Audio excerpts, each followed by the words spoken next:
All right, we're back. Episode 3, part 2 coming up here with George. We talk about our NFL top 10 quarterback rankings. He shares his list. I share my list. Then we get into some contract extension stuff, drama in San Francisco and in Washington. And like I said, we talk about the Jets as well, locking up their guys. So a full-fledged NFL football episode coming at you here with some controversy and some rankings. We love both of those things. And let's get into it.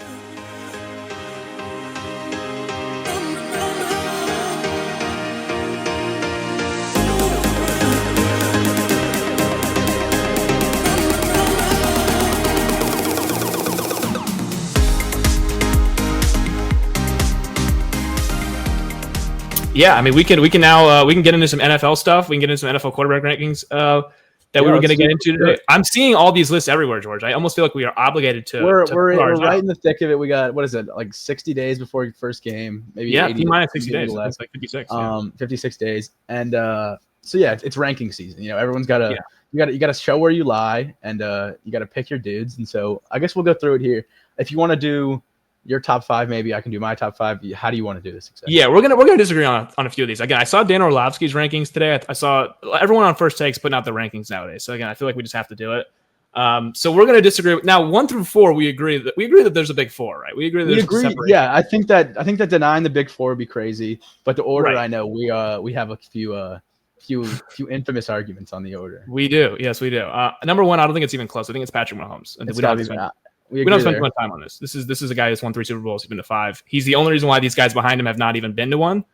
I have Josh at 2. I have Josh at 2. And now we may disagree with this one, but maybe we won't. I don't know. But I have Josh at 2.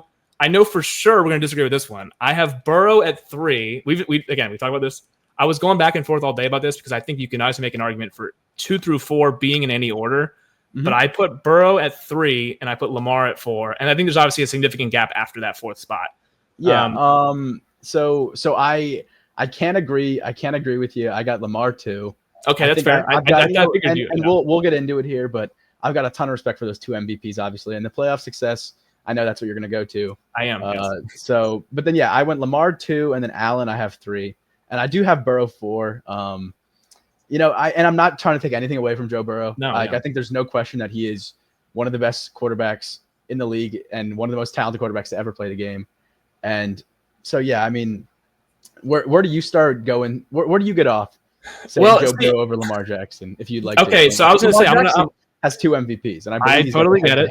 I totally get it. And here's where I would argue with the MVP thing, because the MVP has become a little semantic. I think even last year, if you told me Josh Allen won the MVP, I mean, he won the MVP last year.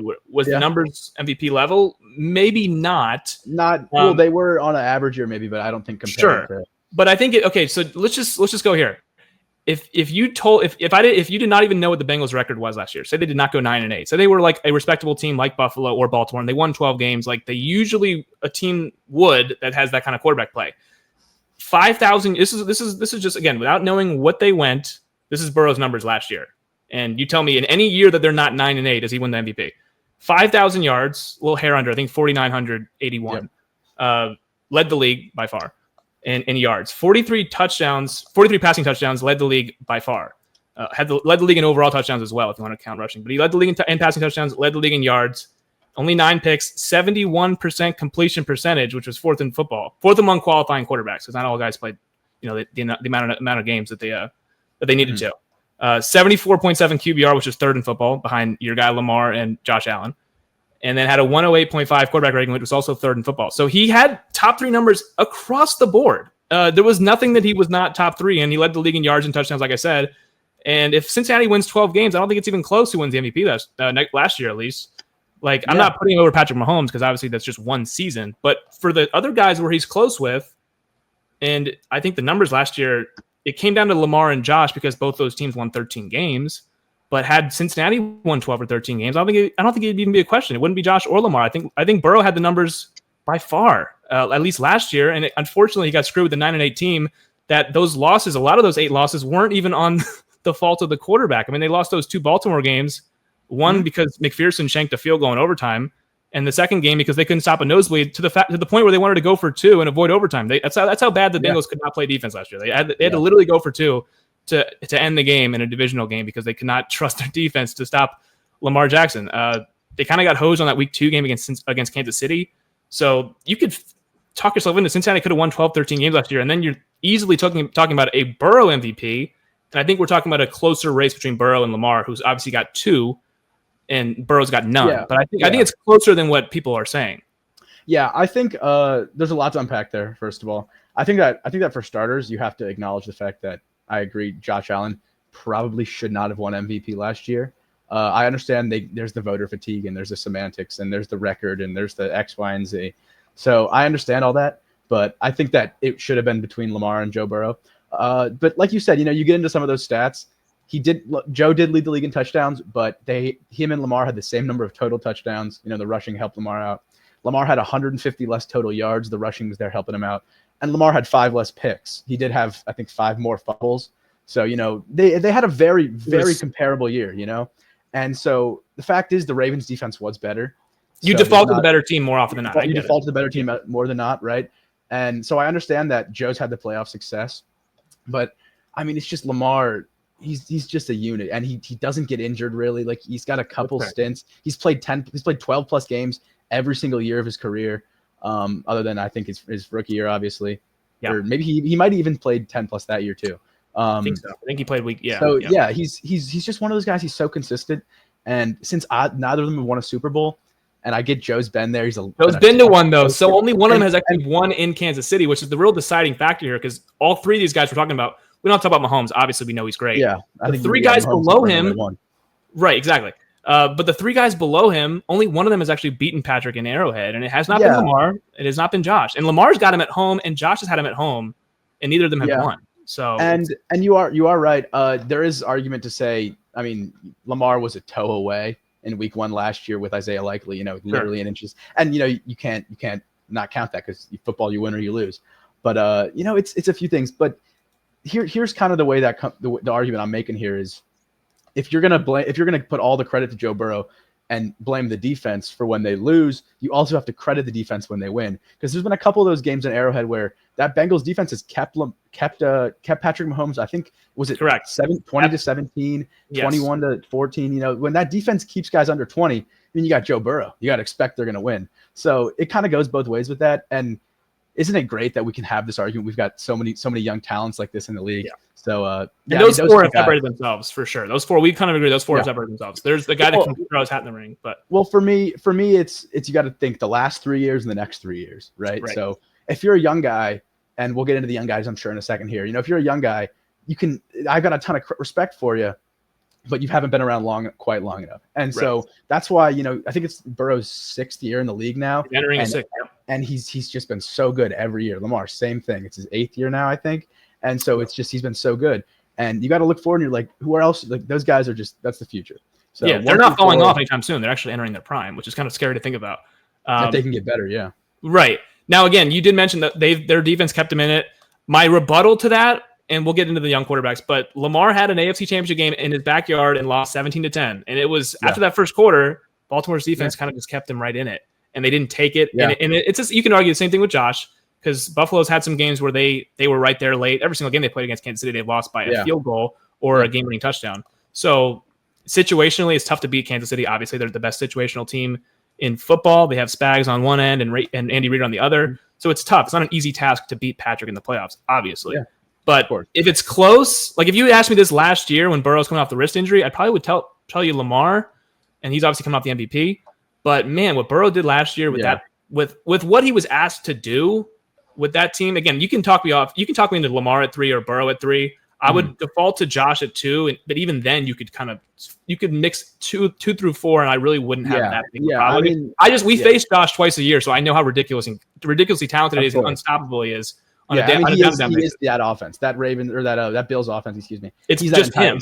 Yeah, they got rid of all the receivers pretty much. They just restarted. They got rid of Stephon Diggs, Stephon Diggs is kind of year to year, But like you look at the Ravens, and they have a great defense. They've got usually a decent pass protection, and the receivers. And they bring in Derrick Henry now. And they bring in Derrick Henry now, which is a huge help. And so Lamar's got some help there. Joe Burrow obviously offensively has the best receiver duo in the entire league with T. Higgins and Jamar Chase. Right. But yeah, you look at like Josh Allen, it's kind of like hopefully the defense is good. Hopefully the defense is good, but it's just Josh Allen. I'm going to run it over you. I'm going to jump over you. I'm going to pass it over your head. Whatever I have to do. So I mean, yeah, that guy's so good. That might have been the reason why he won it, because I think the reason why they gave it to him over Lamar was because Lamar had Derrick Henry, who had maybe the best year besides Saquon Barkley. Which is a ridiculous argument that Lamar had too much help. But I mean, it's fair. But we see it every year. Remember last year, Brock Purdy had too much help, and he had the best numbers. That season, Brock Purdy had all the best. I think up until that 4-pick game, he was he had a real chance. He had the best numbers for any quarterback. And then you could say, well, if it's not a quarterback, should it be McCaffrey? But that team was so loaded with talent, it almost hurt their MVP odds individually, because McCaffrey and Purdy were both individually having MVP quality seasons, but they also had Debo, they had Kittle, they had Ayuk, so it almost hurt those guys. I think last year it hurt. If you have too much help, you're not going to win your individual award. Right, because Henry was so good last year, Lamar was obviously maybe better than he was his MVP years. It almost hurt them in a voting way, which is obviously ridiculous, but you kind of can see why. If that's the way they've been voting, which they've had these excuse votes for a reason now, a couple years now, then you can kind of see why Allen won it, because he maybe didn't have as much help as a Burrow or Lamar did, and those guys obviously had better numbers, but Allen was the numbers for Buffalo, and they won 13 games, so it's not like ridiculous. I wasn't like outraged when he won it, but you could have made the argument for all three, like I said. But so you had him Lamar 2, Josh 3, Burrow 4. I had him Josh, Burrow, Lamar. Go ahead. Yeah. Well, you covered it well. I was just gonna say, obviously, hand in hand, 2 through 4. I'm not gonna die on the hill that Lamar Jackson is so much better than Joe Burrow, even though I have them 2 spots apart. Sure, it's close, but we obviously agree that there's 2 through 4 you can go anyway. Yeah. 5 is where it gets really interesting, though. This is one that kept me up at night. No, I want to hear what you have to say for 5. I was debating kind of a top 4, and then I have 5 kind of on an island of his own. Really? Okay, interesting. So I had Jayden Daniels at 5, and then I switched it to Stafford because, and here's the thing, it's weird because I'll always default to playoff success, and Stafford has a championship in the not too distant. I mean, it's pretty recent. It's a recent championship. Yeah. I thought Stafford literally for the most part of last year was just not as good as Jayden Daniels. So I thought if my eyes were telling me the truth, Jayden Daniels was better. But then I watched in the playoffs, and I'm telling myself, if it's a one-game situation, there's not many guys I'd rather have than Stafford. And I watched him against the Eagles in a blizzard, and I thought he was really good. And then the next week, I watched Jayden Daniels, who, was fine against that same Eagles team, and it kind of wasn't necessarily a deciding factor. But when I watched both those teams against that Vic Fangio Eagles defense, I just felt myself having more faith in Stafford, despite having like kind of makeshift offensive line around him. Not saying Washington's offensive line was any good either, but it just felt to me like, oh my gosh, he has Philadelphia on the ropes right now. He has the Super Bowl champions on the ropes, down 6 with a minute to go. Yeah. I went Stafford 5, Jayden 6, but again, you can talk me into. I might be late to the party on Jayden. I'm going to throw my hands up and say I might be late to the party, but I put Stroud at 5 last year, and I felt like I jumped the gun. So I'm just going to be cautious on Jayden to just put him there after 1 year. Yeah. No, I totally get that. I mean, I do have Jayden at 5. Obviously, there's going to be a little bias there. I'm a Commanders fan. But, I mean, there's also the fact that I am a Commanders fan. I watched every single snap pretty much of this past season. And, I talked about it at the beginning. I said the last 3 years and the next 3 years. So if you're a young guy, it's very difficult to leap the guy. Like a guy like Matthew Stafford, who's been doing it for so long, who has one of the best arms really ever. But in that same breath, you have to think about the next 3 years. And truth be told, I could see Matthew Stafford retiring in the next 3 years. I mean, this is a guy who – he said it himself, his arm's not what it used to be. He can still make all the throws he needs to make, but he's not a top 5 arm strength in the league guy anymore. He's playing with a Rams team that's kind of year to year. You just don't really know what you're getting. They obviously had that Super Bowl win, which was amazing. Right. He played great down the stretch that year. But, I mean, I simply have to give it to Jayden. Just the pure athleticism and the way he elevated that offense is ridiculous. I know you talked about the Eagles game. That Eagles game, it's a tough one-off because we did score 23 points, or 22 points, whatever it was. But we had, I think, 2 red zone fumbles, a kickoff fumble. I think Jayden threw 1 pick. But you can't put that loss on him, right? And no.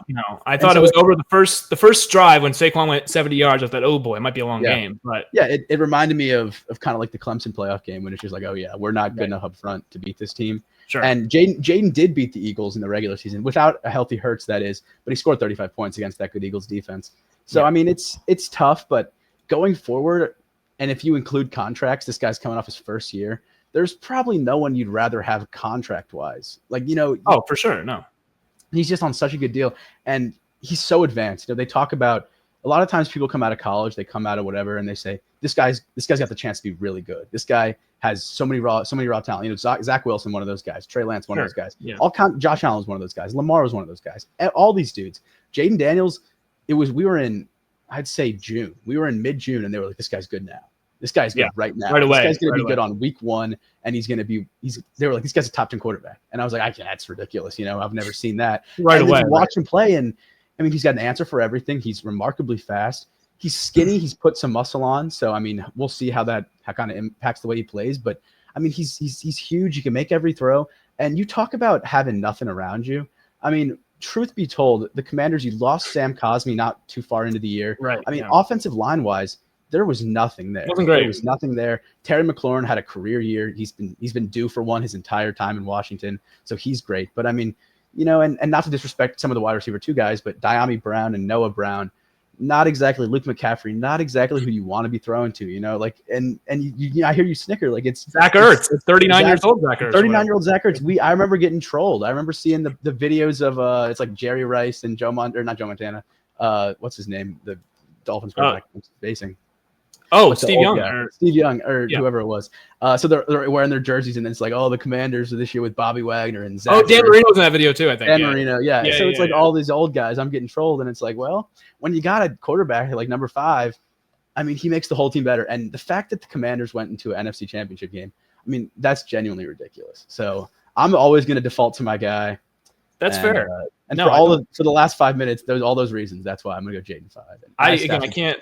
Like I said, I might be late to the party on this. I'm putting him at 6, but it's like not with a line underneath it. It's they're changing, right? They're flow. It's very fluid. But like I said, I put Stroud at 5 last year, and I feel like I jumped the gun. I don't want to just be like put him up here after 1 year kind of guy. When again, Stafford has a Super Bowl championship, and he was just this close to beating Philadelphia last year. I just feel like my eyes probably tell me Jayden's better, but right now I'm going to leave. You have to have respect for Stafford. Yeah, but you're going to see on this list. I mean, I'm respecting the playoff guys here. If you've won playoff games, I'm going to put you. Like okay, so you had Jayden 5. So who was your 6 then? So I had Stafford at 6. Was right behind. So we did have 5. Yeah, 6. We're in the same. You got to respect the championship, right? But he is getting a touch old. And then at 7, I went Jalen Hurts.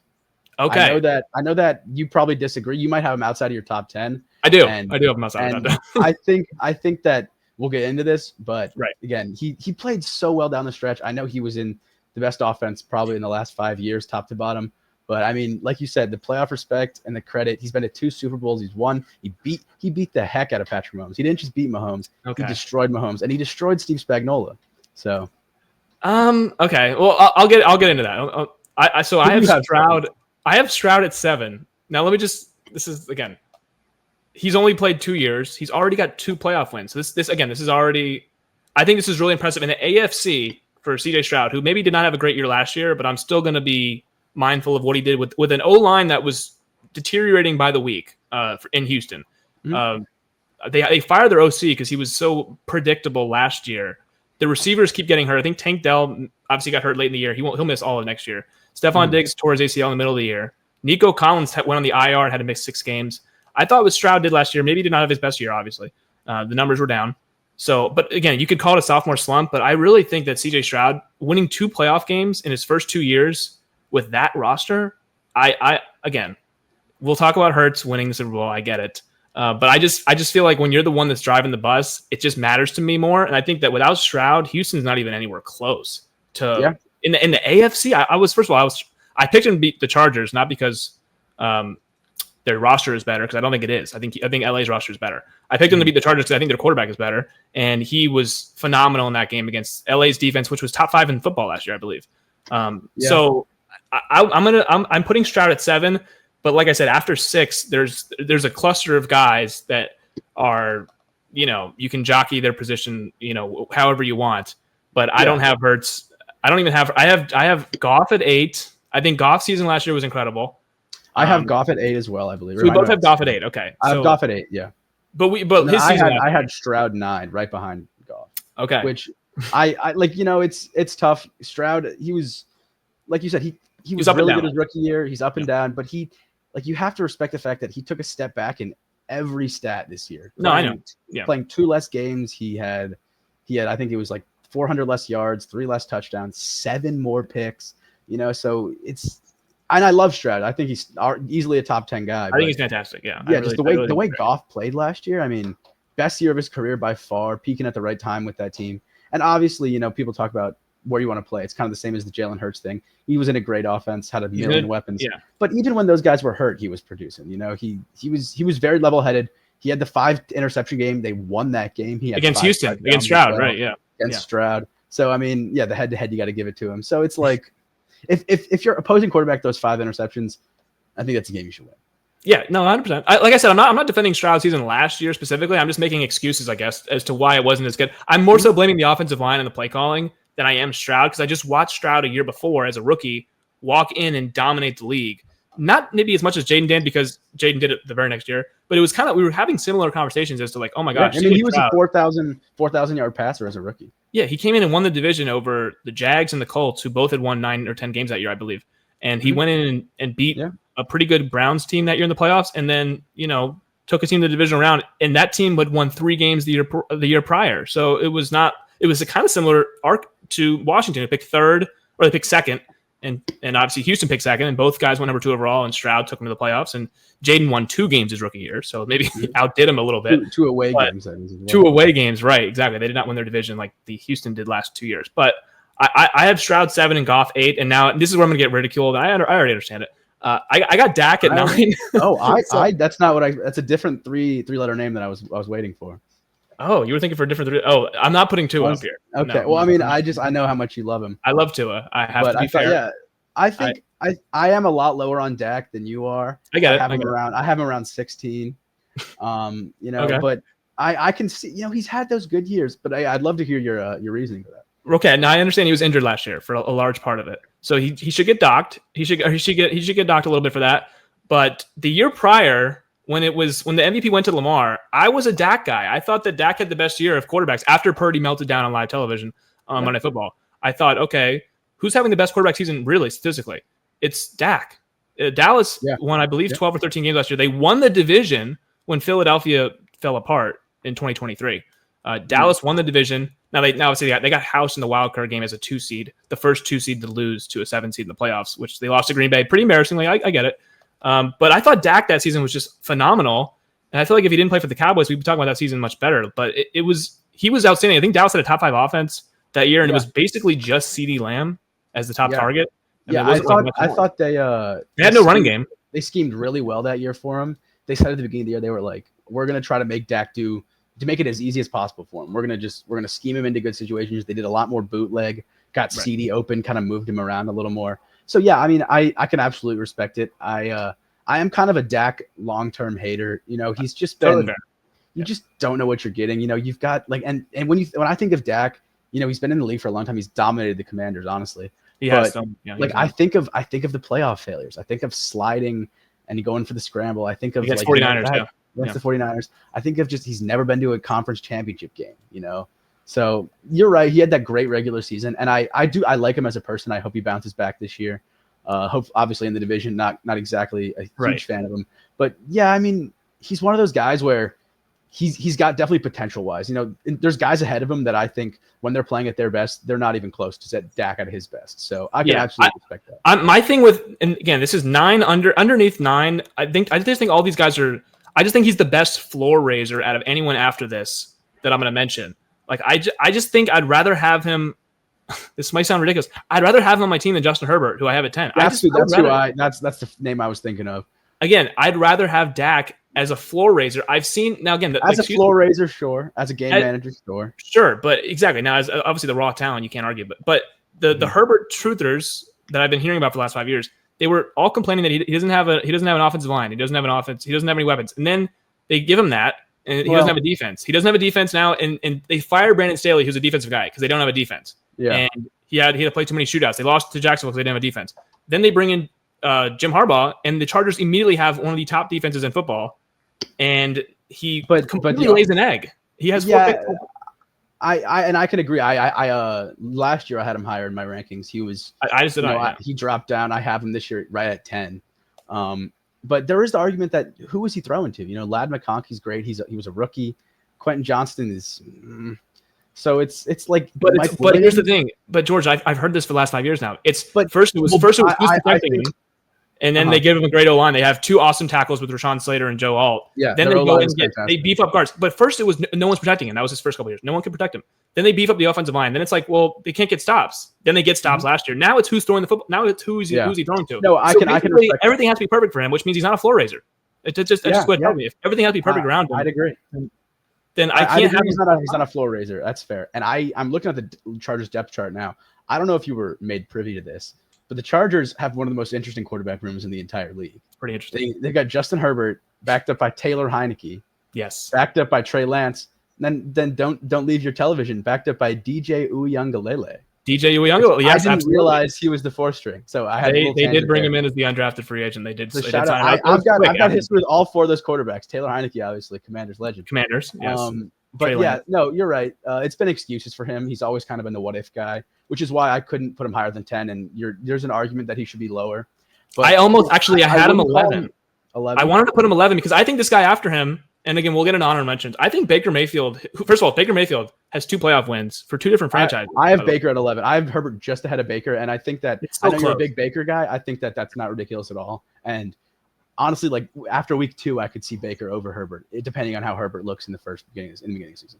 Yeah, because I just feel like the way we talk about both of those guys, like one of them gets a million excuses in the world, being Justin Herbert, for not having won a playoff game, and his 2 playoff games he's been favored in both of them. First of all, he played Jacksonville with a 2nd-year quarterback and a rookie head coach, and he blew that game. And then he played the AFC South Texans, who were falling apart depth chart wise. They lost all the receivers, and they were losing everyone on the offensive line. They were favored to win both those games against 2 AFC South teams, which is considered one of the weaker divisions.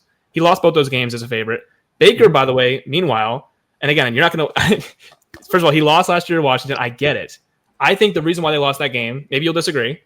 I don't think it's because Baker played that. I think it's because one coach played with 4 downs and the other coach played with 3 downs. Yeah. And it's really tough to stop Jayden Daniels 4 times on each possession. And Baker was not given 4 downs to play with. Todd Bowles, after any 4th down, Todd Bowles was kicking or punting. It was kicking field goal or punting. I think that top to bottom, the Bucs were probably a better team than the Commanders. They had the home field advantage. Obviously, I'll take Jayden over Baker. But Baker was great last year. I think he had 4,000 yards. He was great all year. He's got a great receiving duo. Godwin obviously was hurt at the end there, but Mike Evans missed 4 games. Yeah, Evans missed a couple. Still hit it. I think he still hit 1,000 yards. He did still hit 1,000 with the very last. So I mean Baker, I totally agree. I think he's been scapegoated his whole career. He was ridiculous. He was taken out of Cleveland when he should never have been. Unbelievably, he almost beat the Chiefs or was it the Chiefs? In Arrowhead? It was in Arrowhead division round. It was the Chad Henne game, right? Chad Henne ran for game, which is just ridiculous. He was that close to being the AFC Championship game in Cleveland, of Cleveland Browns, who never been. They hadn't been in like 30 years. So he was that close to making it. Honestly, I think I might change this right now. I think I'm going through too. I think it's got to be Baker over Herbert because I mean, here's the thing, George. Everyone I talk to has Herbert top 5 or top 7. I can't get to the point where we're 5 years and he's got no playoff wins.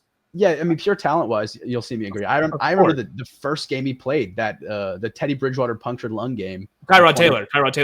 Sorry, I apologize. Right. Tyrod Taylor punctured lung game. He came in. Yeah, he came in, and you could tell from the rip he was one of the most talented guys in the league. Yeah, you're right. He's not a floor raiser, that's not what you necessarily want. You want a superstar. Yeah. But when I'm ranking 7 through 9 or 7 through 12, I'm like, if you don't have your playoff wins yet, I can't put you in the top 7. I just can't. No.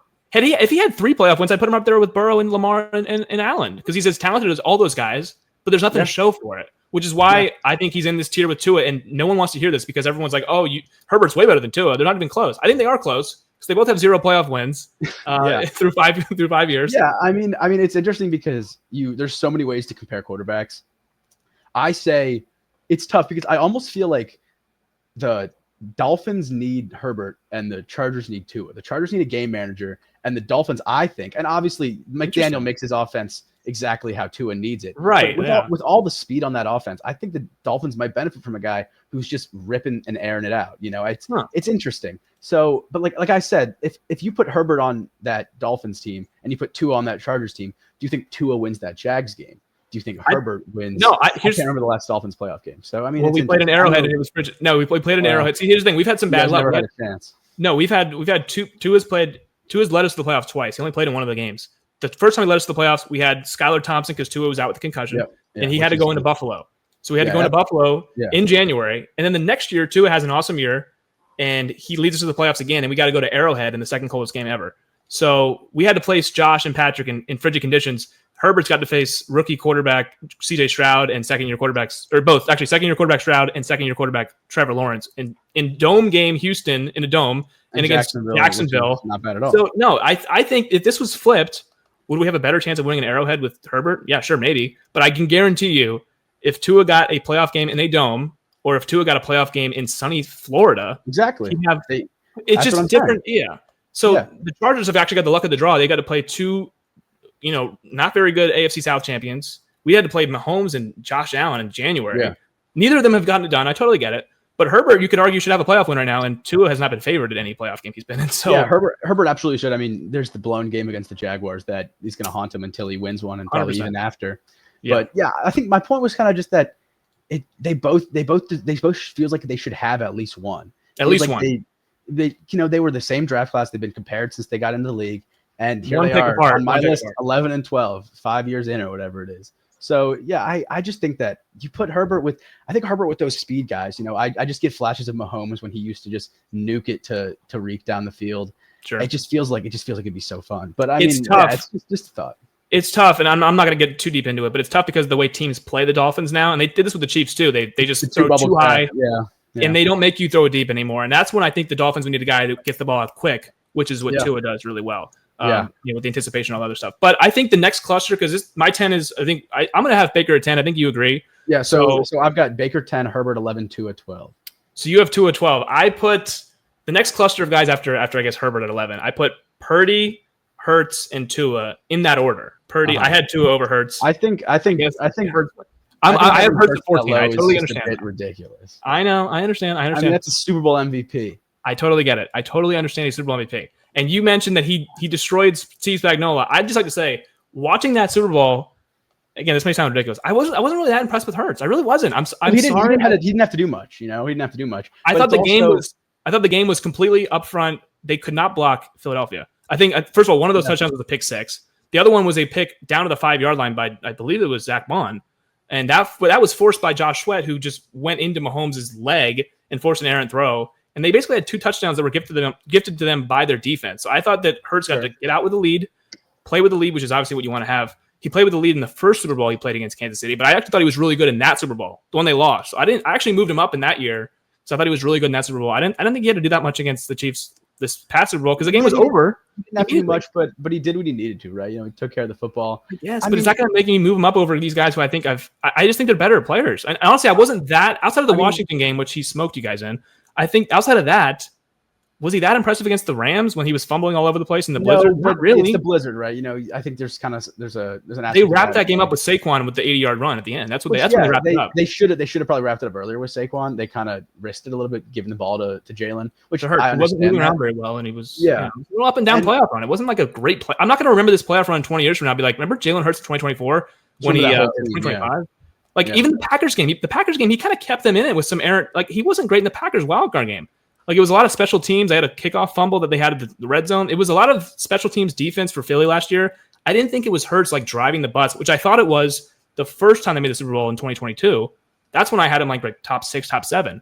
This past year, I wasn't like that impressed with Jalen Hurts. I thought he was like a Brock Purdy level player, and Brock Purdy just happened to lose all of his players last year to injury. But I thought they overall had kind of similar seasons. One of them happened to be on a really good team and won the Super Bowl. But I'm not going to move him up to top 5 for winning the Super Bowl. I just didn't think he was that impressive in the game or in the playoff run itself, really. I thought it was one game against Washington. He was really, really good. Outside of that, I was like, like I could see any of these guys ahead of him in that exact role, which again, this is all hypotheticals, but I could see any of those guys winning the Super Bowl in that exact same scenario if their team, which is Philadelphia, cannot be blocked by Kansas City. Because that's really what the Super Bowl was. Yeah, I think that you've got a point there. I've got too much respect for kind of the way he played, like down the stretch. Sure. He didn't turn the ball over, like it's so easy to say anyone could do that, but there's so many guys who could throw careless picks or who are going to be off time with the cadence, who are not going to hold on to the football. Like it's so much easier said than done. So against the Rams, he did fumble a couple times, but it's weird. The Eagles, every single game they played in, the other team fumbled like 4 times. It was very odd. Yeah, their defense was very good. I think the Commies fumbled like twice in the first quarter. The Rams fumbled anytime. I think we had 2 special team fumbles. Yeah, the Rams, anytime it started snowing, they started fumbling. Kyron fumbled once. I mean, the snow stuff, you can kind of just take with a grain of salt, Yeah, but even against the Packers, the ball was on the ground a lot. I was like, these. Yeah. The Packers started the game off with a special teams fumble. They returned the kickoff and they fumbled the ball. So the Eagles, from the second the playoff started, the Eagles had some fumble luck with the other teams just fumbling the ball away and giving Philadelphia great field position. Something I'm not making excuses. That's not why they won the Super Bowl. They were the best team last year for sure. But I just don't think that he was the best quarterback I don't think he was driving the bus. To me, it was a lot of hand the ball off to Saquon, let him wrap these playoff games up, which is what he did against the Rams with an 80-yard touchdown to wrap the game up. It's what he did to start the game against Washington with an 80-yard run or whatever it was. Right out the gate, set the tone. Yeah. I just didn't think he set the tone, which is usually what quarterbacks who are in the Super Bowl, like Mahomes has done it a million times. So I have him in the Purdy territory because I think it's similar to what Purdy did last year. Unfortunately, Purdy did not win the Super Bowl against Mahomes because he went into overtime, and if it's a close game against Kansas City, you're going to lose. Yeah. So the only problem was Purdy's team didn't wrap that thing up in the first quarter. That was really the issue. They were up 10-0. They were not able to capitalize and outstretch the lead. Philadelphia had that thing wrapped up by halftime. It was 24-0. You might as well turn it off. It's over. So I think they're the same quality quarterback. I'm not going to move one eye all the way up past. I literally have Purdy and Hurts side by side, 12-13.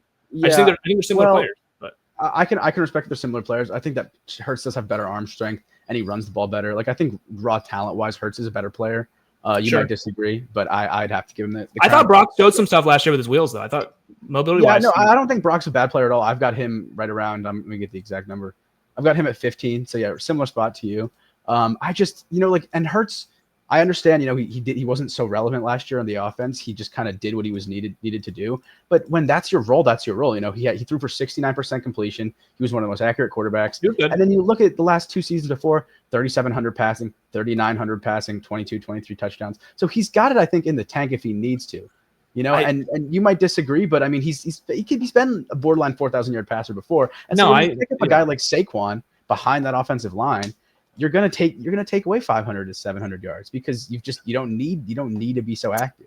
Before they had Miles Sanders and Kenneth Gainwell and kind of an inconsistent running game. Yeah, and so the O-line's always been good. Since he's gotten the O-line, the tush push is the tush push. He's got that's really my gripe. Rushing touchdowns.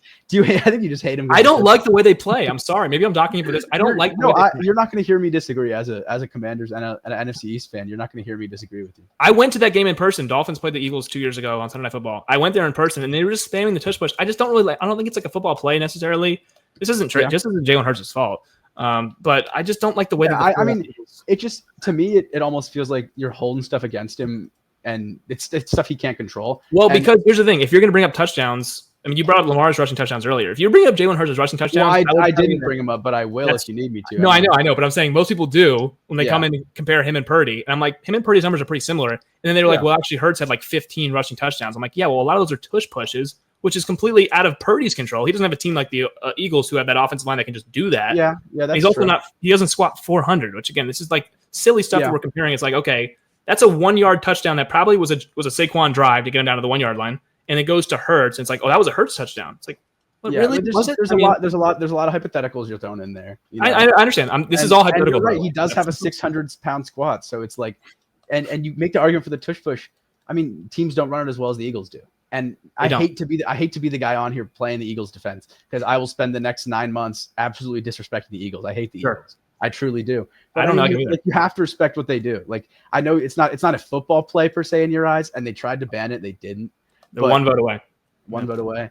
But I mean, it's a touchdown's a touchdown. Points are points. And when you're the quarterback of the offense scores. If you did it from 1 yard out, great. If your running back did it from 1 yard out, great. So that's fair. I like using context. So when I watch the games and I watch Saquon rip a 60-yard run and get tackled at the 4-yard line, and then they run another 3-yard run and get to the 1-yard line, and then Hurts runs it in. It's like, wow, what a drive from Jalen Hurts. It's like, well, I watched the drive. He just handed it off 3 times. Not saying that's all of them. Not saying that's all of them, but I like using context. And like last year, I watched Baker. I have Baker ranked ahead of Hurts because I think Baker's better than Hurts. And I watched a lot of Tampa Bay games last year, and I watched Baker get them to the red zone, and then maybe Bucky Irving took it in for 6. And I'm like, well, that's a Baker drive. That was a drive that got Baker converted 3 third downs on that drive. Baker was able to get out of a Nick Bosa sack and get them that drive. It's just like I don't know.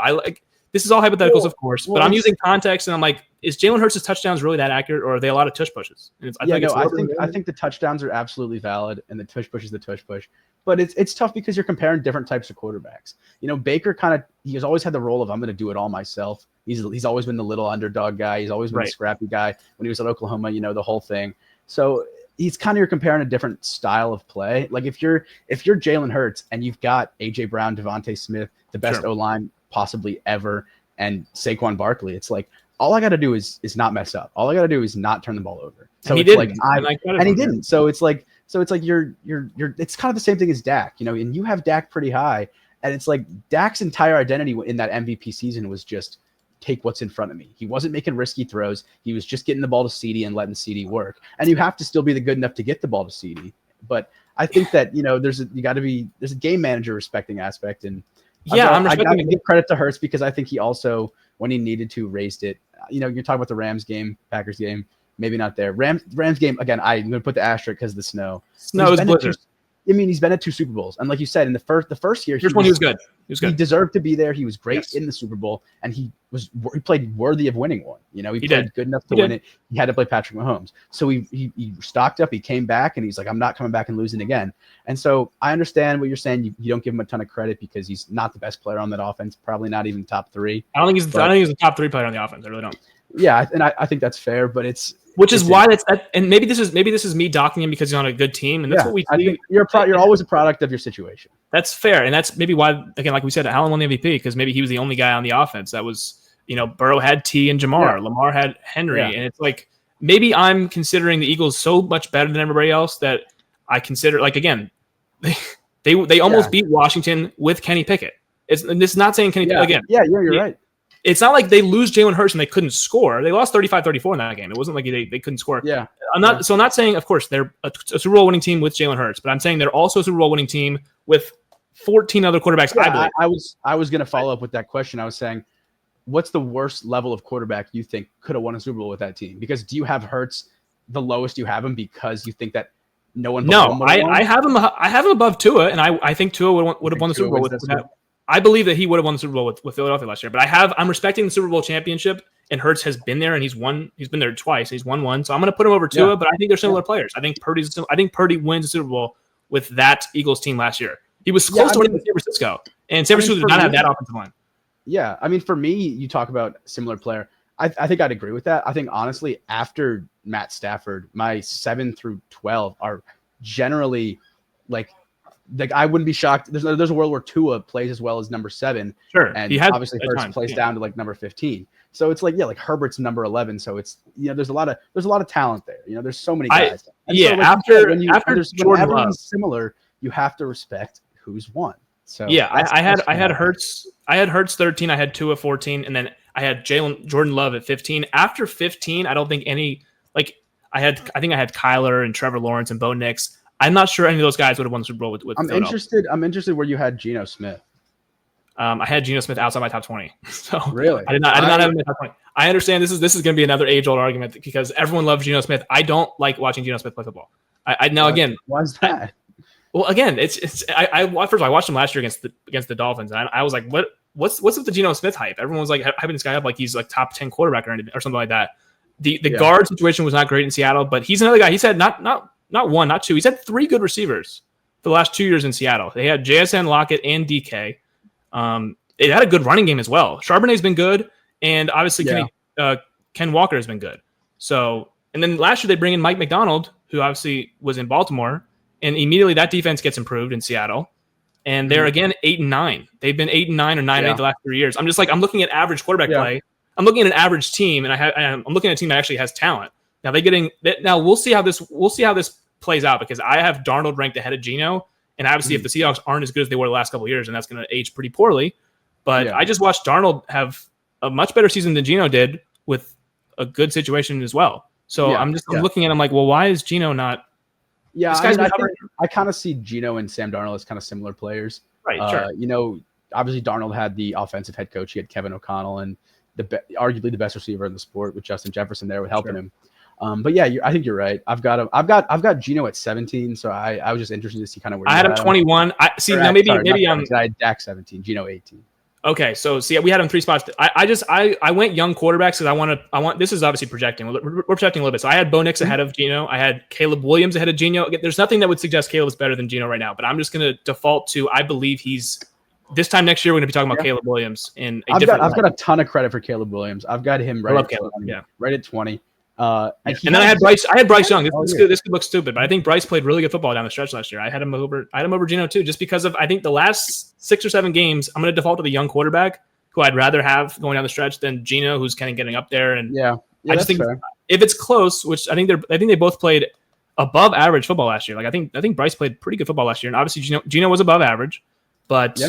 It did. What did it result? I think Geno had 4,300 passing yards. Yes, he was on 70% completion. He was good. No, he was good. But there was a lot of JSN stuff. There was a lot of JSN was great. JSN was great. DK when he was good, when he was out there, he was good. And then Lockett was good. And they've had good teams. And it's just like, well, why is Seattle 9-8 and 8-9 every year? It's not because he's missing games. Like for the Dolphins, you could say, okay, Tua's missing games. I agree. I think he's a guy that you're not winning a Super Bowl with Geno Smith. You're never winning a Super Bowl with Geno Smith, really. And it's not necessarily be rude to him, but you don't want to be in a point where you're paying him $35 million. It's a little Kirk Cousins-y because there's some empty calories there. Exactly, Kirk Cousins-y. Oh yeah. When I'm watching Seattle, by the way, Seattle's in a lot of close games, so I get to watch some Seattle. After the games are over, you watch Seattle. It's like, oh, another close game for Seattle. Yeah. NFC West is always fun. They played in a couple close games last year they played a close game against the Rams, and he just totally folded in that game. And then now there's some games where he'll have they're down late. The Detroit game comes to mind. They were down the whole game, but he got his numbers, and that's totally fair. I'm not shaming anyone who gets the numbers. Kirk did it all the time in Washington and in Atlanta, or in Minnesota, I should say. Some garbage time throws. You lose the game 31-28, but it's like, hey, Kirk had 400 yards. It's like, oh yeah, Kirk's good. Kirk's really good, and Geno gets his numbers for sure, and he's good. I'm not saying he's not good, but he played San Francisco and Seattle last year on Thursday Night Football, and I thought there was a lot of empty calories in that game. I was like, I don't see anything that Geno's doing. Like Purdy's controlling the game, Debo's controlling the game, and it's DK and it's Geno and it's JSN, and they should win this game realistically. San Francisco's all beat up. They're at home, and I just didn't really see. There's some games like that where it's like, okay, if it's close, I'm going to default to the younger quarterbacks, and that's generally what I'm going to do. I'm not saying Geno's bad because he's not bad. I think he's better than Aaron Rodgers and all the other guys who are going to come later. But for the most part, Aaron Rodgers stuff is interesting. I'd love to talk about him too. You just don't really know with Aaron Rodgers. I mean. Right. I'm interested to see kind of how Pittsburgh looks. I expect them to be like 8-1 or whatever. Exactly. You can get without going under 500. Exactly. But yeah, so a lot of those guys after kind of 15, like the bottom third ish, bottom half. A lot of I hear you. Yeah, I mean, I had Trevor ahead of him, which people are going to disagree with, but I'm just going on the raw talent, and I believe Trevor, I think Trevor's gonna have a good year this year. I love Liam Cohen. I think that they bring in him from Tampa Bay, and when I watched a lot of Tampa Bay last year, I think it was one of the smoothest running offenses I've ever seen. Yeah, and everything was. They took a guy like Baker, who kind of his whole MO was lightning in a bottle, and controlled it and let him kind of go place to place. And I saw Trevor was doing an interview, and he mentioned one of the biggest things for the Liam Cohen offense was every play he's got multiple answers. He's got multiple ways to kind of work around it. Many options. Multiple options. And I think that's going to help him a lot. I'm excited to see Travis Hunter. I'm one of those guys who I believe he's going to be able to play both ways. At least for the first year or two. Sure. Maybe his body kind of catches up to him. He's only 21. Yeah, if you want to have a lengthy career, you maybe don't do that. But. Exactly. He'll probably specialize. I think as a defensive back, he could be the best defensive back in the league if he commits to it. It's but it's tough to say. But yeah, I think Trevor's gonna have a big year, and so we'll see. If he just cuts down the fumbling, which I think he will, because he leads the league in fumbles since he's gotten in the league, which is obviously not what you want to lead. You don't want to lead the league in that category. So yeah, I think he also leads the league in like drop touchdown passes. He does. He's had some bad luck for sure. I think that now you have Brian Thomas Jr. and you have Travis Hunter. So you now obviously have you're out of excuses at this point because this is the third head coach. Yeah, definitely improve it year. Definitely improve it year for Travis. But I think he'll be good. I'm high on him.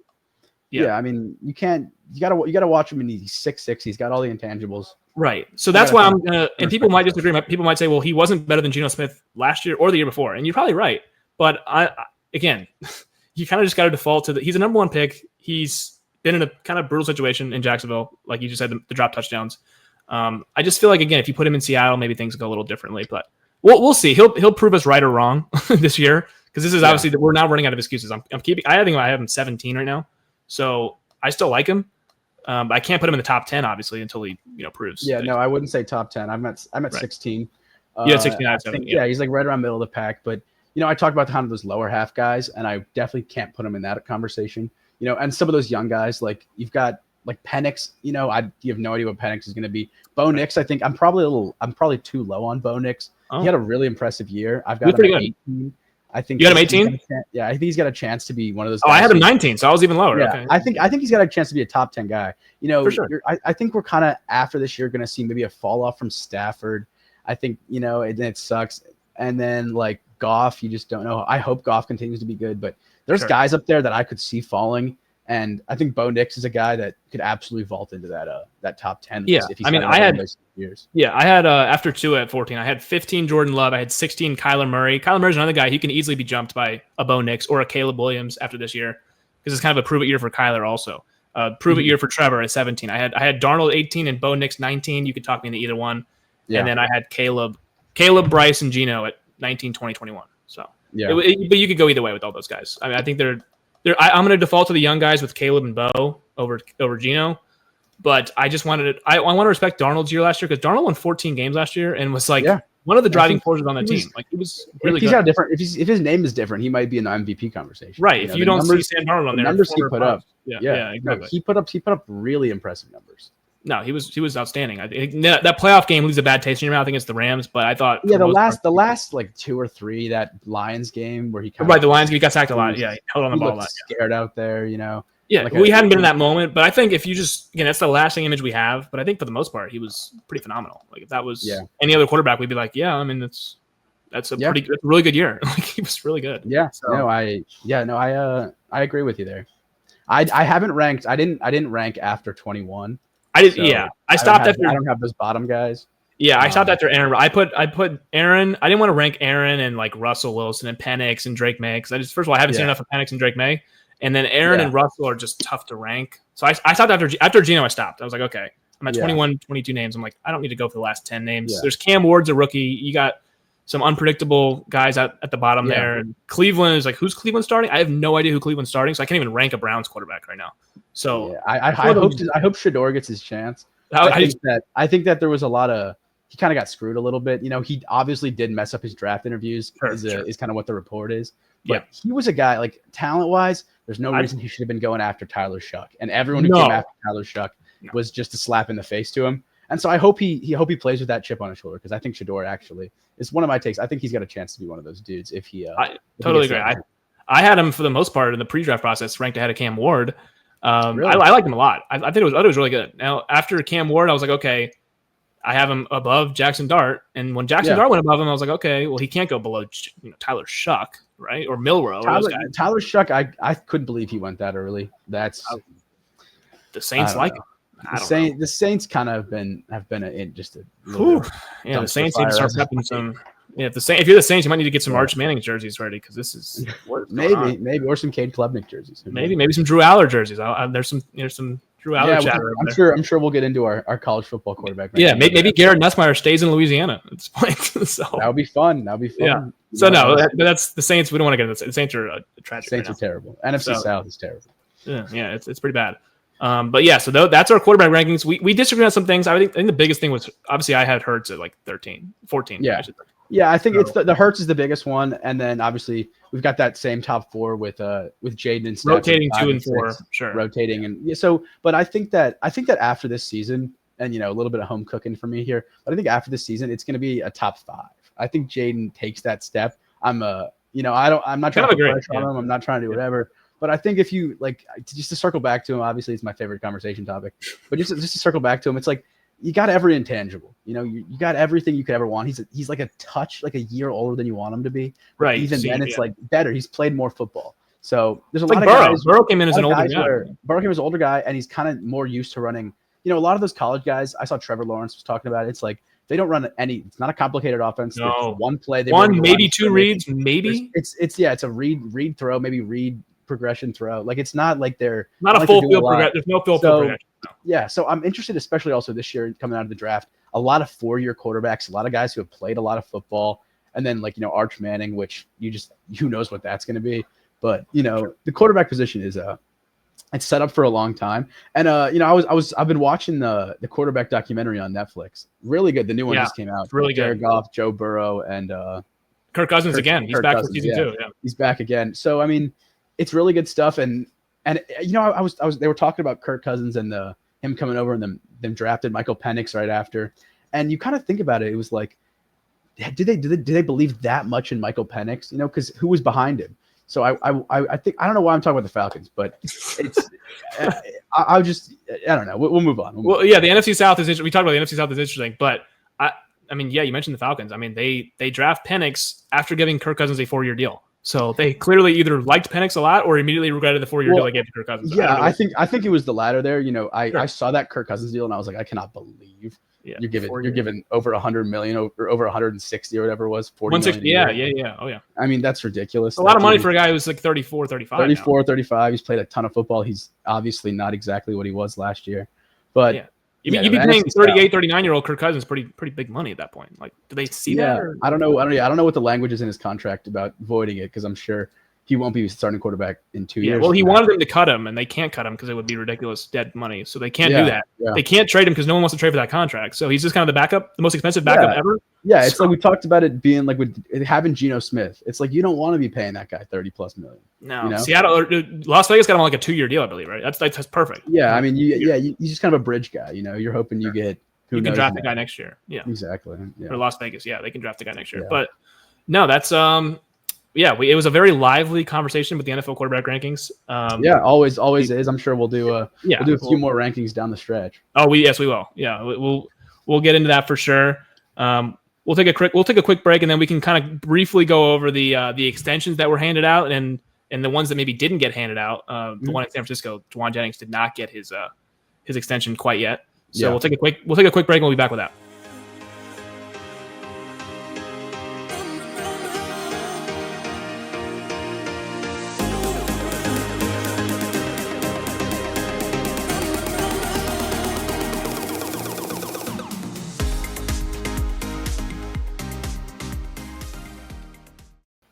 All right, so we're back with some NFL stuff. So the big news, obviously, yesterday. I guess we'll get into Terry McLaurin first. So Terry McLaurin, Washington, there was a bit of a holdout there. George, there still is. There still is. He's got a year left on his current deal. I think he's making $22 million this year, maybe $27 million. And he's coming off the best year of his career. Obviously, he finally has a quarterback for the first time. I think he had like 13 or 15 touchdowns. And he's the guy in DC he's been the face of the franchise for so long. He's the guy that we've built around. He's the guy you've been dying to draft a quarterback for. And so you just really hope that the deal gets done. He had an appearance yesterday with Eastern Motors, which is his one of his sponsors off the field. Right. Yeah. And they had a bunch of media guys there. And he said he hasn't heard from the Commanders for contract reasons in over a month. Really? And, and so I mean, I know they're focused on rolling out the new jerseys. That's gearing up for the season. And the conversation kind of becomes, do you want to be paying Terry McLaurin $36 million or whatever the back-ended deal is going to look like when because I think he's going to be 30 this year, maybe he already is 30, when he's 33, 34 years old, and when also, same timeline, when you're looking to extend Jayden and put some help around it, right? That's the time. As a fan, it's easy to say, just open up your checkbook and pay the guy, and he absolutely deserves it. There's no reason he should be held out right now. He deserves all the money he could get. But yeah, you're kind of a little worried here. You're as a Commanders fan, we got, like you said, less than 60 days, and he said it himself. It's not the point of no return yet, but it's definitely a place where you're uncomfortable. He wasn't in any of the jersey release videos. No, and it's a small thing, but it's an important thing. And obviously, he's played a year in this offense. He's played multiple years in this offense, but he's played a year with Jayden and Cliff. So it's just one of those. It's one of those things. It's around this time of the year, the holdouts, and we've never really been a team where you had to worry about that, but. I'm hoping they just give him all the money. Yeah, I mean, we saw the situation. First of all, he'll be 30 in September, so he's about to be 30. We saw the situation in Cincinnati last year. Remember with Jamar Chase? It's like, will he get his money? Yeah, of course he will. But it's like, when? And will the Cincinnati Bengals, who are a notoriously cheap franchise, will they end up, emptying the bank? They kept him and T. Higgins both, but they got it done after the season started. So you want to make sure you lock it up before the season, obviously, so it's not a distraction leading into it. But yeah, I mean, now Washington, this is the time to start building around your young quarterback. Now they trade for Debo, I actually like the move a lot. I think Debo still got some juice left. I don't know how you feel about Debo, but I think that now you lose De'Ami Brown, who's a nice nice wide receiver too, but I think the offense immediately has more juice now with Debo in it. 100%. But you like to have Terry. You don't want this bleeding into the season now where you have Terry who's not yet paid and you get Debo there. You want to have both these guys, and at their best, with them both locked in and not focusing on contract stuff, because that's really the distractions that usually that kind of can bury some teams if it's not like worked out. Like Cincinnati Bengals got off to a slow start last year. I'm not saying it's because of the contract stuff, but there's some holdout stuff that usually happens. I think San Francisco had some issues last year with Ayuk.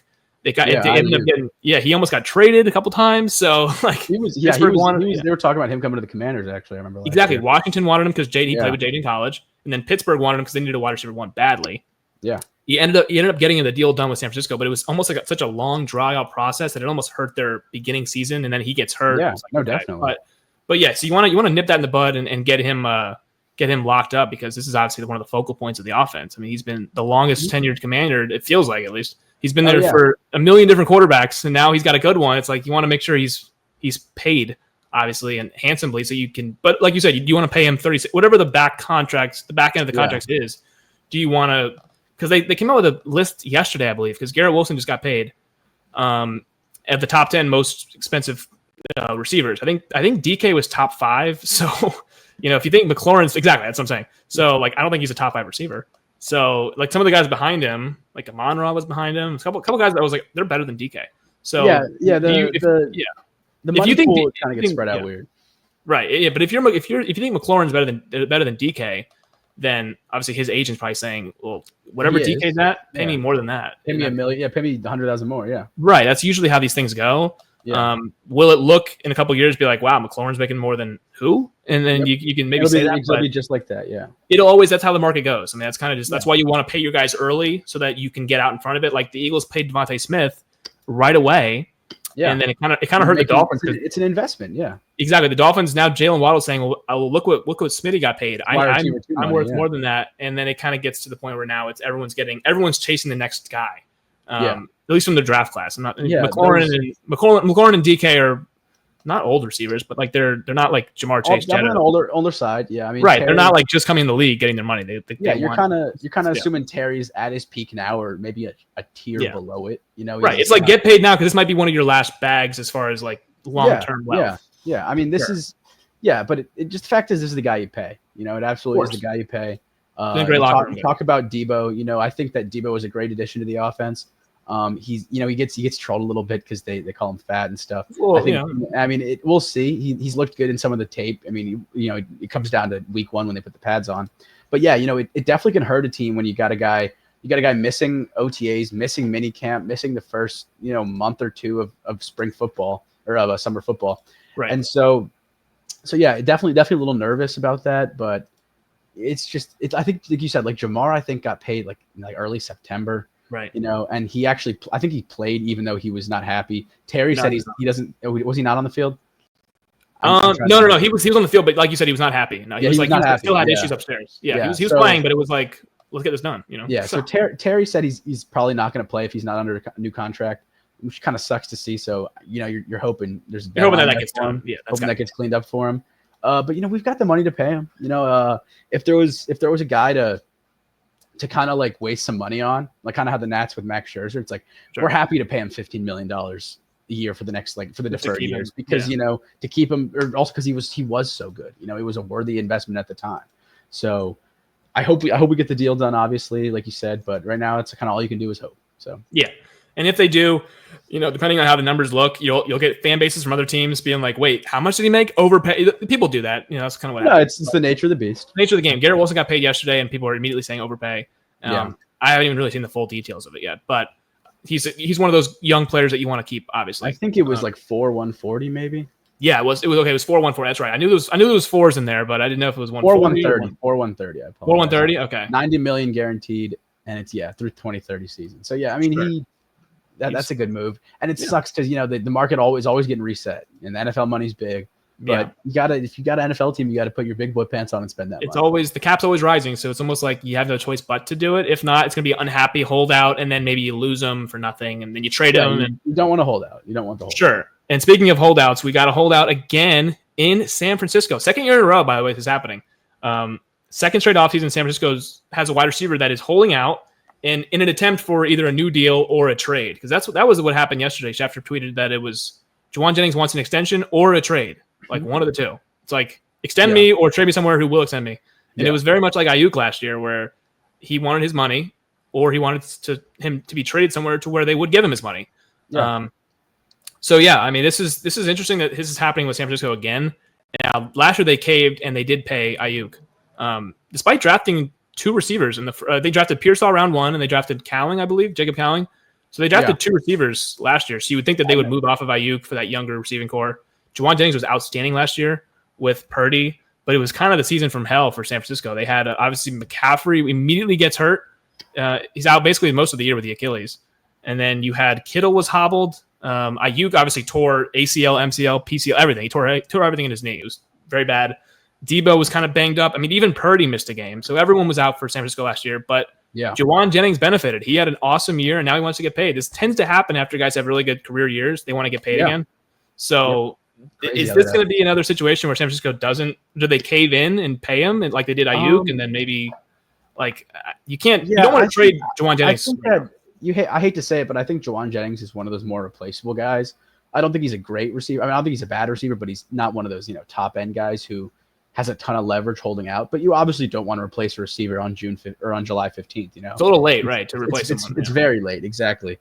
And it's kind of felt like for a while the 49ers have been spread thin with their money. They just gave Purdy that like $260 million deal or whatever it was, which he probably shouldn't have gotten that much, but it's just kind of how the NFL the nature of the business. You have to pay your quarterback or else you don't have a quarterback. Right. They're paying Bosa 34, Ayuk 30, Trent Williams 27, George Kittle's getting 20. Yep. So I mean Fred Warner's getting 21, Christian McCaffrey's getting 19. Like they've got so many guys. Huge for running back, right? Yeah.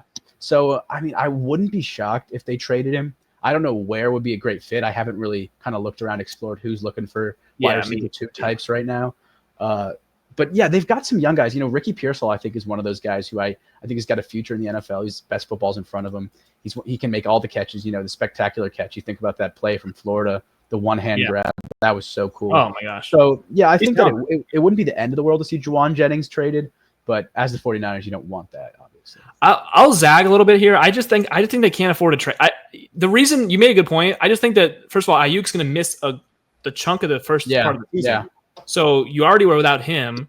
That does give him some leverage. You trade Debo, so you're down heading into last year. Those are your top 2 guys. So now you're down Debo. Obviously, you trade him. You're down Ayuk, who's going to miss the start of the season. McCaffrey's coming off an Achilles. Kittle's older.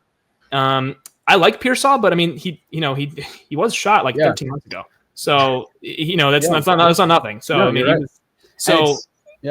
It's a lot. And then you draft Cowling. These are unproven. I'm not saying they're not good receivers, but they're unproven receivers right now. So I just feel like if you lose Jauan Jennings, you're really setting yourself up to does Purdy even have a connection with these guys? I mean, they're just receivers to where it's like I think you might need. I'm not saying to cave in and do what they did last year with Ayuk and just give him whatever he wants, but because I don't think he's that level of player. But I do think you want to try and keep him, assuming San Francisco still has a good enough team that they believe they can compete. Like you don't want to lose this late in the process of the offseason. I don't think you want to lose a guy who just had such a good rapport last year with Purdy specifically, who you just locked up. So you just lock up Purdy, and he had such a good connection with Jauan Jennings. Even when Debo and Ayuk were playing, they had a great. Week 3 was Purdy's best game last year, I think, in San Francisco or in SoFi. And Jauan Jennings had 200 yards. It was incredible. I remember him and Debo had a couple of long touchdowns, I think. Exactly. Yeah. But I just feel like Jauan Jennings maybe a replaceable guy, but not a guy San Francisco specifically wants to lose. You never want to lose, of course. Yeah, considering they're without their top pieces to start the year. They're without Ayuk, and your other top guys are coming off injuries. So it's just like a little unpredictable. At least Jauan Jennings is known he's not injured or anything. Not coming off an injury. He's coming off a career year. So it's a tough business. It's just but like you said, it's like you pay him or you lose them. Or you trade them, which maybe they can get a good package for him, and maybe that's better off than paying him whatever it is. But and it's a risk to trade him, obviously.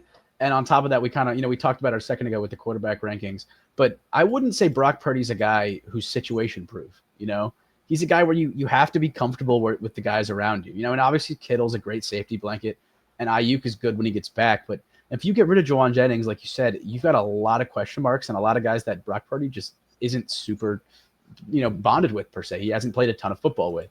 So I agree with you. I think the 49ers might not have the greatest start to the year this year. Obviously, you still got Christian McCaffrey, which Sure. he's getting up there as well. But he's Christian McCaffrey. He's still awesome. So yeah, I think that either you got to find a really nice trade, which you need to win a trade, or you got to pay him, like you said. But yeah, I think you got to get Purdy. You got to get Purdy a few more guys because the Niners are not what they were in years. Yeah, it's just so tough, and that's why I mentioned on the quarterback rankings. I actually thought Purdy last year was really good considering how many guys he was down. I mean, he was down so many guys last year. It was basically just Jauan Jennings. Pearsall missed the start of the year because obviously he got shot. Ayuk got injured, blew out everything in his knee. Debo was on and off the field, and Kittle was hobbled. So it just felt like it was the only two guys that were there were Purdy and Jauan Jennings, and you just took care of Purdy. So you'd like to think you can take care of Jauan Jennings, but it's just like, how much money is there to go around? Now, San Francisco lost almost their entire defense because they couldn't have enough money to go around. They lost Trey Greenlaw. They lose Hafanga. They couldn't pay everybody, and we saw that. They lost some guys. They couldn't pay Debo. They were like, we have to get off Debo's contract, which I like the trade for both. I like the trade for Washington and for San Francisco because they know they can't pay Debo that much money, if they want to extend their quarterback and if they want to extend and maybe Jauan Jennings, like this is maybe but yeah, it's tough. I'm not sure how it'll end in San Francisco. I have no idea.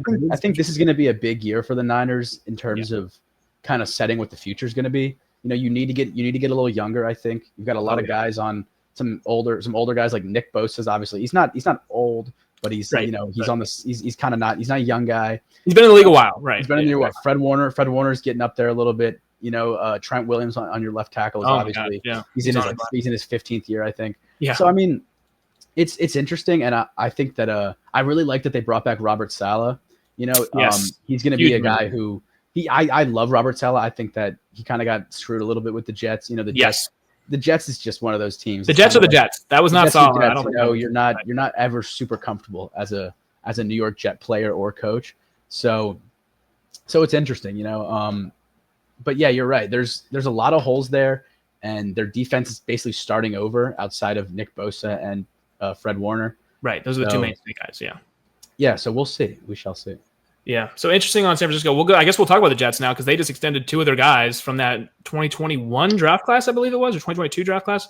Yeah. They get Sauce and they get Garrett Wilson. I believe Garrett Wilson was 21. Sauce. Oh, yeah. Exactly right. Yeah. So, but they lock up their first round picks, which both those guys were.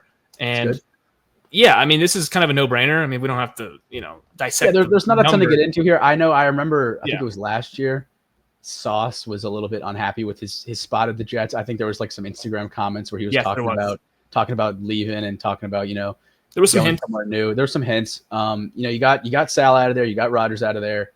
Remind me, who is it? Justin Fields starting? It is Justin Fields. Justin Fields. So yeah, you're getting a fresh start. Justin Fields is interesting. I'm not super low on him, but it's obviously I'm not like Justin Fields. But it's interesting. I think that you're right. You got to extend your guys. It's a great two pieces to build around. The skill position guys.